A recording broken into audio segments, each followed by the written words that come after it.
আমাদের স্কিনটা তো আমরা এখন তৈরি করে দেখাতে পারবো না যে স্কিন কিভাবে ক্লিন করে। তার জন্য আমরা কি নিচ্ছি, নুন। নুন কেন নিচ্ছি, কেননা যখন আমরা ঘেমে যাই তখন আমাদের শরীর থেকে যে ঘামটা বেরোয় সেটার মধ্যে নুন থাকে, এবার ওটার মধ্যে সোডিয়াম আর পটাশিয়াম থাকে, তো সেটা অ্যাকচুয়ালি হচ্ছে নুন। তা নুনটা তো আমি আলাদা করে দেখাতে পারবো না, বের করে ঘামটা নিয়ে এখানে তো ডেমো দেখাতে পারবো না, তাই জন্য আমি আমার ঘাম বের করলাম বডি থেকে, আমার ফেস থেকে, মুখ থেকে ঘাম বের করেছি। এবার ঘামটাকে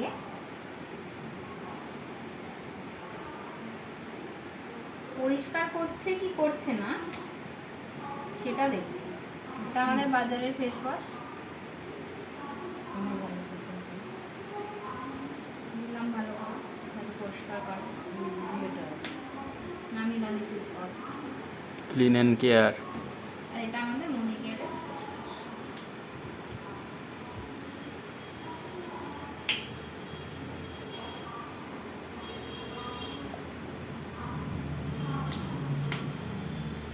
এবার কি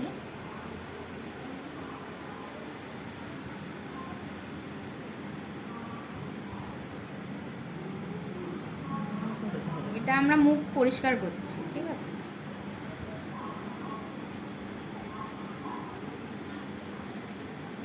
আমাদের ঘামটাকে তো কাজ ওর মুখ আমাদের বডি থেকে আলাদা করা, যে নোংরাগুলো আছে, নুনটা তো ঘাম বের করছে মানে ঘামের সাথে নোংরাটাও বের করবে, মানে আলাদা করবে। তো নোংরাটা আলাদা না করে ও স্কিনের ওপরে একটা লেয়ার তৈরি করছে, আর কিছুই না। ওই ঘামটাকে ঘামের জায়গাতেই রেখে দিচ্ছে, মুখের মধ্যেই অ্যাবজর্ব করে দিচ্ছে, ঢেলা তৈরি হয়ে গেছে।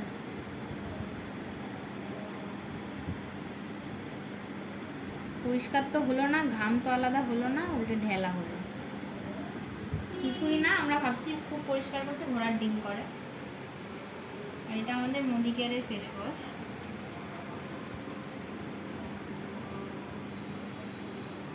এটা আলাদা করছে, গলে যাচ্ছে, কেননা ও আমাদের ঘামটা থেকে জীবাণুটাকে আলাদা করছে, তাই জন্য এটা যত ইয়ে করবে এটা তত বেশি আলাদা হবে।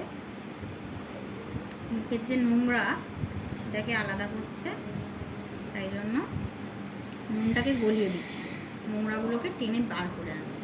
এটা যত রাখবে এটা তত বেশি গলে গিয়ে এটার থেকে জল ছাড়বে, কেননা এটা ময়লা পরিষ্কার করছে। তোমার যে বডির নুনটা ছিল ঘামের থ্রুতে বেরোচ্ছিল সেটাকে নষ্ট হচ্ছে না, সেটাকে জায়গা মতো পৌঁছে দিচ্ছে আর নোংরাটাকে আলাদা করছে। আর এটা কিছুই করে না, খালি একটা ঢেলা তৈরি করে স্কিনের উপরে, বলে পরিষ্কার করছি, পরিষ্কার কিছুই করে না, খালি একটা ঢেলা তৈরি করে দেয়। ওপরে ওপরে দেখায় ক্লিন করছে, আদেও কিছু পরিষ্কার করে না। আর এটাকে যত তুমি নাড়াবে তত বেশি গলবে,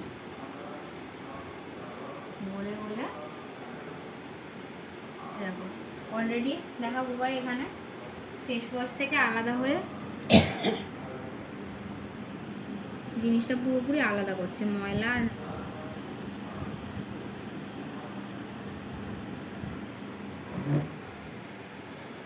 আর বলো কোনটা কিনবা।